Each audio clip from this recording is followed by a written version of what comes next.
Dans cette vidéo, on va voir comment ajouter un en-tête et un pied de page au document Excel afin qu'il soit mieux présenté à l'impression. Si ce n'est déjà fait, abonne-toi à la chaîne et active surtout la cloche, les notifications afin de ne louper aucune vidéo qui t'aidera à accélérer ta carrière.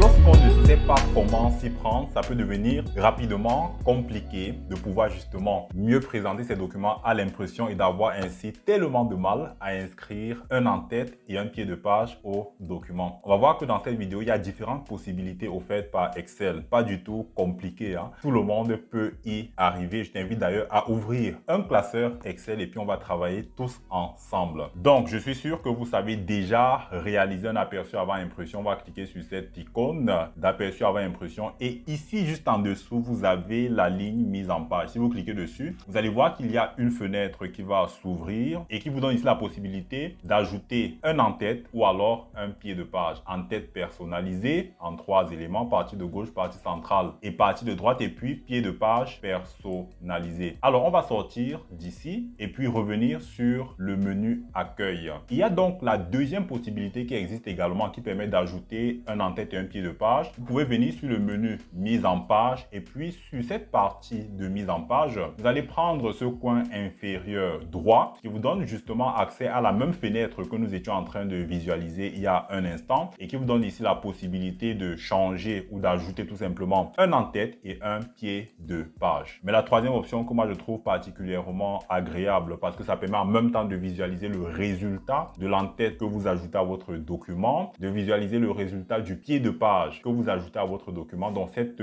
possibilité, cette méthode, cette approche, tout ce que vous voulez. Alors il suffit de venir sur le menu affichage. Ensuite vous allez prendre mise en page. Si vous prenez mise en page, vous allez voir la présentation du document tel qu'il apparaîtra à l'imprimante, tel qu'il apparaîtra à l'impression. Ici on vous demande d'ailleurs de cliquer pour ajouter un en-tête. Donc pour ajouter un en-tête, vous pouvez vous-même choisir de taper manuellement des éléments de votre en-tête, mais vous pouvez aussi venir sur les outils d'en-tête et de pied de page et puis venir ici voir les différentes possibilités existantes préfaites par Excel pour pouvoir ajouter justement un en-tête. Par exemple, on vous propose de mettre un numéro de page, de mettre la mention confidentielle, la date à laquelle le document est imprimé et puis un numéro de page. Et il y a également d'autres, il y a pas mal de possibilités en termes d'en-tête ici. On peut par exemple choisir quoi, qu'est-ce que vous préférez ici. Prenons par exemple de mettre tout simplement le nom de la feuille Excel. Vous voyez que lorsque j'ajoute le nom de la feuille Excel, il apparaît justement au centre de notre en-tête. Mais voyez-vous, il y a également diverses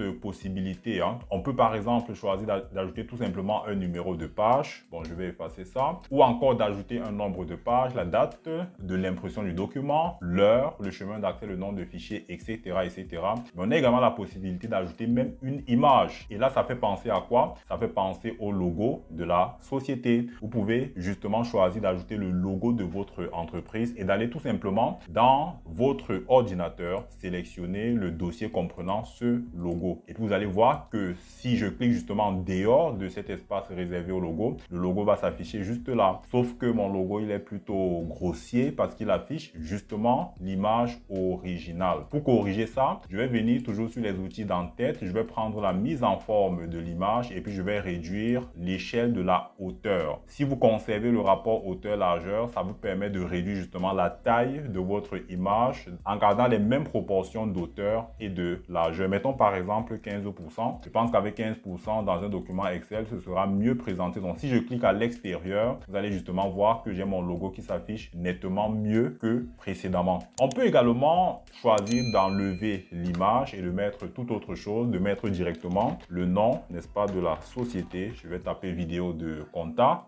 Ensuite, je peux souhaiter passer de mon en-tête au pied de page. Donc je reviens toujours sur les outils d'en-tête et de pied de page et je peux atteindre le pied de page en cliquant juste là. Et dans le pied de page, je peux, si je veux, exploiter cette option pied de page qui me fournit des suggestions que je peux tout simplement exploiter. Je peux par exemple choisir d'ajouter cette suggestion où j'ai le nom de la feuille du document, où j'ai la mention confidentielle et où j'ai également le numéro de la page. Au lieu de mettre ici confidentiel, je peux par exemple choisir d'inscrire la vente mensuelle.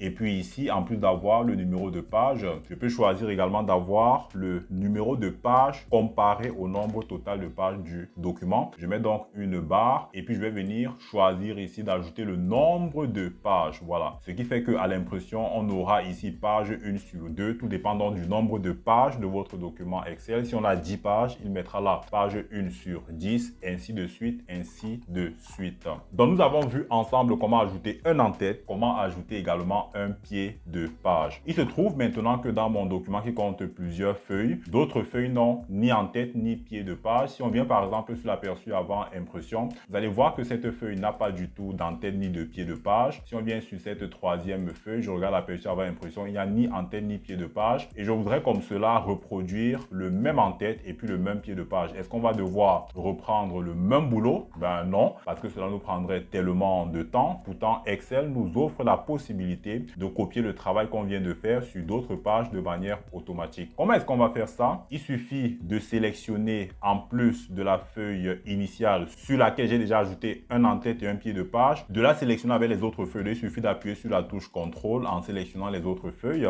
et vous allez voir que les trois feuilles sont sélectionnées simultanément. Comment donc je vais faire pour ajouter l'en-tête que j'ai déjà créé dans cette première feuille et le pied de page que j'ai déjà créé dans cette même feuille? Il suffit de cliquer à n'importe quel endroit à l'intérieur de l'en-tête, à n'importe quel endroit à l'intérieur de l'en-tête ou du pied de page, et une fois que vous aurez cliqué après cela à l'extérieur de cette en-tête ou de ce pied de page, vous allez voir que l'en-tête et le pied de page vont être ajoutés sur les autres feuilles. On voit que c'est assez aisé, n'est-ce pas, assez facile. On va donc le faire ensemble. Donc je clique là à l'intérieur et puis je clique à l'extérieur et vous allez voir que si je reviens sur les autres feuilles et que je cherche à les imprimer ou alors du moins à regarder un aperçu avant impression, vous allez voir que justement sur cette autre feuille, on a déjà un en-tête et puis on a un pied de page. Voilà qui est tout simplement formidable avec l'outil Excel. À présent, si vous souhaitez imprimer l'intégralité des trois documents et conserver le numéro de page par rapport au nombre total de pages, il faudra justement sélectionner les trois documents en appuyant sur la touche CTRL et puis vous allez prendre l'impression. Prenons par exemple l'aperçu avant impression et puis vous allez voir justement le nombre de pages, page 1 par rapport au nombre total de pages qui est tout simplement page 4. Je vais donc revenir en arrière. Si à la fin vous estimez que vos documents méritent tout simplement de ne pas avoir d'en-tête ni de pied de page, il suffit que les feuilles concernées soient tout simplement sélectionnées et vous viendrez sur n'importe laquelle de ces feuilles, enlever les éléments concernant les en-têtes et puis les éléments concernant le pied de page et vous verrez que à la fin, plus aucun document n'aura un en-tête ni un pied de page. Et c'est ce qu'on peut donc vérifier en venant ici. Vous allez voir qu'à l'aperçu avant impression, il n'y a ni en-tête ni pied de page. Voilà donc qui nous permet ainsi dans cette vidéo de pouvoir en toute simplicité et rapidité ajouter des en-têtes et des pieds de page à nos documents Excel afin qu'ils soient mieux présentés à l'utilisateur. Merci encore d'avoir regardé cette vidéo jusqu'à la fin. J'espère qu'elle t'a plu et qu'à présent tu es plus outillé pour mieux présenter tes documents qui vont à l'impression. Pour aller plus loin, j'ai réalisé une vidéo, les 10 fonctions Excel à maîtriser en tant que comptable, les 10 fonctions Excel à absolument connaître en tant que comptable. Pour la regarder, clique sur ce lien. Et si tu n'es pas encore abonné à la chaîne, qu'est-ce que tu attends? Abonne-toi à la chaîne, active la cloche, active les notifications afin de ne rater aucune vidéo publiée sur la chaîne.